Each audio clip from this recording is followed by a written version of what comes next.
এইটার গুরুত্বটা কেবলমাত্র বলবো একজন নেতার আগমন নয়, এটার সাথে ইতিহাস সম্পৃক্ত জড়িত। কারণ আজকে মানুষের মধ্যে যে উচ্ছ্বাস, এত আবেগ, এত ভালোবাসা, এত শ্রদ্ধা, এর কারণ হচ্ছে মুক্ত বিহঙ্গের মতো বহুদিন পর্যন্ত মানুষ কথা বলতে পারেনি।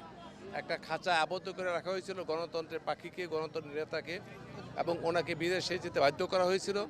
বক্তব্য দেওয়া, প্রচার করা পর্যন্ত বন্ধ করে দেওয়া হয়েছিল, বাক স্বাধীনতা রুদ্ধ করা হয়েছিল। অতএব যেই নেতার নেতৃত্ব দিয়ে ফেসিবাদমুক্ত বাংলাদেশে আমরা এখন অবগাহন করছি, সেই নেতার আগমনকে সঙ্গত কারণে একটা শ্রদ্ধা, ভালোবাসার অর্ঘ্য হিসাবে মানুষ গ্রহণ করেছে। আর এই তারেক রহমানের আগমনটা যে এটি মাত্র কেবল একজন ব্যক্তির আগমন নয়, এটা একটা প্রতিষ্ঠানের আগমন। শহীদ জিয়ার আদর্শকে ধারণ করে, খালেদা জিয়ার পদাঙ্ক অনুসরণ করে ভারপ্রাপ্ত চেয়ারম্যান দীর্ঘদিন যে গণতান্ত্রিক আন্দোলন নেতৃত্ব দিয়েছেন, সেই নেতৃত্বকে মানুষ শ্রদ্ধা করেছে, গ্রহণ করেছে এবং সকলের কাছে সমাদৃত হয়েছে। ফলে ওনার দ্বারা আগামী দিনেও গণতান্ত্রিক বাংলাদেশ বিনির্মাণ এবং মানুষের কল্যাণকামী একটি রাষ্ট্র প্রতিষ্ঠার জন্য যে বাংলাদেশ জাতীয়তাবাদী দল এবং এই নেতা, ওনার যে একটা ঐতিহাসিক ভূমিকা ছিল, থাকবে, এই বিশ্বাস মানুষের মধ্যে রয়েছে। সে বিশ্বাস থেকে মানুষ এখন শ্রদ্ধা, ভালোবাসা নিয়ে ওনাকে বরণ করার জন্য আসছে।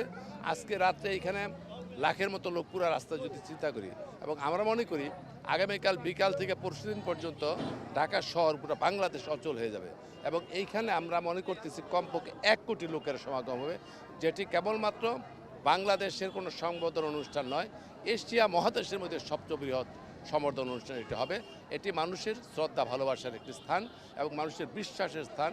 মানুষ যেই বিশ্বাস নিয়ে যে অগ্রগতি, মানুষের কল্যাণ, গণতান্ত্রিক অভিযাত্রা, সেই অভিযাত্রার একটি মহানায়কের আগমন হইতে মানুষের এই উচ্ছ্বাস এবং মানুষ গ্রহণ করার জন্য এখানে প্রস্তুত রয়েছে।